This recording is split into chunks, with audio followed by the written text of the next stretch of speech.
اور پچھلے دنوں میرے لیے تو بڑا عجیب انکشاف تھا ایک واقعہ، وہ جو شہاب نامہ ہے قدرت اللہ شہاب کا، کسی نے مجھے اس کی کتاب کا حوالہ دیا، پھر میں نے کتاب نکلوا کے دیکھی،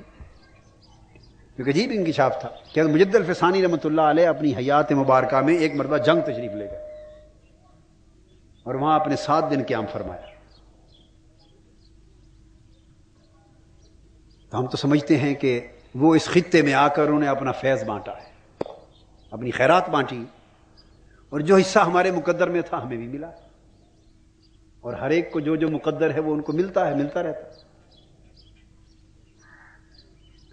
اس طرح شاہ ولی اللہ محدث دہلوی رحمۃ اللہ علیہ گو ان کے پاس فیضان تمام سلاسل کا ہے، نسبت خلافت بھی تمام سلاسل کی ہے، مگر بچپن سے ہی یعنی ان کے ہاں سلسلہ نقشبندیہ کے فیض کا بڑا غلبہ ہے، بڑا غلبہ ہے۔ اور بچپن سے، میں سب سے چھوٹی عمر تھی میری، تو میں بچپن سے نہ کبھی دیکھا نہ سنا، نہ ہمارے سلسلے میں ان کا نام نہ کچھ، مگر سب سے زیادہ جس ہندوستان کی جس شخصیت سے، ہستی سے، میں 5ویں 6ٹھی جماعت کی بات کر رہا ہوں آپ کو، جس سے سب سے زیادہ انس اور ایک قلبی اور روحانی تعلق محسوس کرتا تھا، وہ حضرت شاہ ولی اللہ محدث دہلوی کی ذات۔ اس کے اسباب بعد میں جا کر معلوم ہوئے، مگر یہ میں آپ کو وہ چند اسباب آپ کی نشاندہی کر رہا ہوں کہ اس تحریک منہج القرآن میں مشائخ نقشبند کا فیض اور ان کی توجہات کا کس کس طرح دخل ہے جل شانہ۔ اس تحریک میں ان تمام مجددین کا، اکابر کا، اولیاء کا اور مشائخ کا حصہ ہے، اور یہ ان کی توجہات سے چل رہی ہے۔ اور میں یہ بھی دوستوں سے کہا کرتا ہوں کہ زمین کے اوپر جو ہیں ان کی کم، اور جو زمین کے اندر ہیں ان کی بہت زیادہ توجہات اس تحریک کو حاصل ہیں۔ اوپر والوں کی کم ہوں گی، مگر اندر والوں کی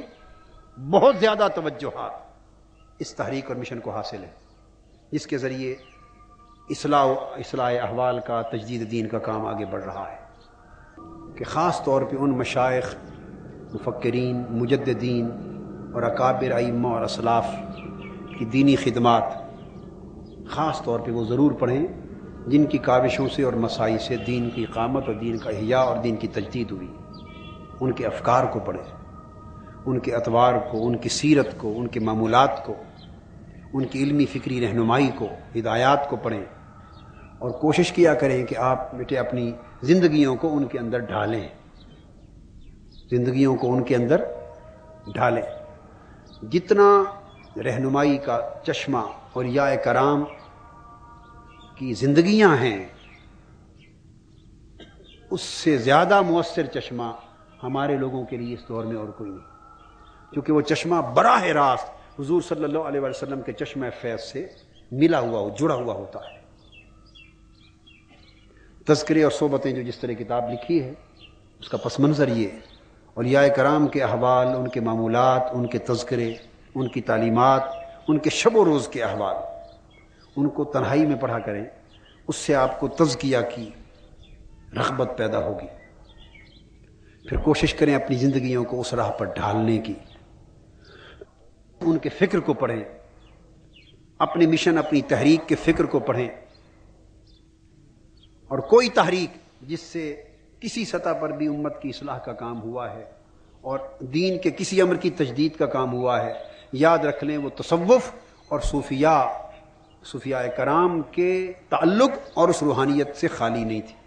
اور جو تحریک تصوف سے خالی تھی اس سے نہ دین کی اصلاح ہوئی ہے، نہ امر دین کی کوئی تجدید ہوئی۔ پوری تاریخ اسلام میں جس تحریک کے ذریعے بھی اصلاح امت ہوا اور امر دین کی تجدید ہوئی، کسی بھی امر دین کی تجدید ہوئی، یہ میں آپ کو ایک اصول اور کلیہ بتا رہا ہوں۔ 1300 سال کی تاریخ میں جس تحریک کے ذریعے امت کی اصلاح اور دین کی تجدید ہوئی، ایک تحریک بھی تصوف سے خالی نہیں تھی، اور جو خالی تھی اس سے تخریب ہوئی، اس سے تجدید نہیں